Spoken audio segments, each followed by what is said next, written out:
Friends, we have a new visitor. Meron kaming baka mananatili na siya dito sa bahay. Ayan, rescue dog po siya nung kasagsagan. Well, kasagsagan pa rin ng bagyong Julian. Ano ba? Ngayon, nakita ito ni Dodong sa ospital. Nakatali, nakaulan-ulan. Kaya dinala niya dito, nawawala to siya. Hindi niya alam saan ang bahay niya. Hindi siya makauwi. Julian! Kaya pangalanan namin siyang Julian. Julian, come!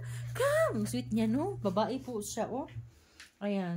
Feeling niya, dito talaga siya nakatira. Gusto mo ng asawa? Kilala Asaway ko na yan siya ni Kai. Asaway na yan siya ni Kai. Kamukha nga ni Rain eh.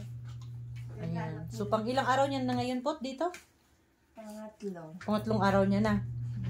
Really? Or pangalawa. Parang pangalawa pa lang. Pero feeling niya, dito siya nakatira talaga. Oh, Ang cute niya. Oh, lumabas ka! Hi, Julian! So, pangalanan namin siya ng Julian, my friend. Kasi nakita namin siya sa kasagsagan ng bagyo na Julian. Hi, Julian! Julian! Come, Julian! Come! Hi! Hi, Julian!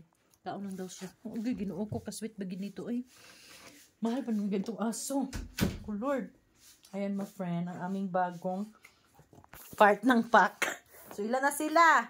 5 na ang aming aso. Oh, tinitignan niya yung sarili niya sa salamin. Agoy. Oh, tumingin siya. Gumanito siya dito sa salamin.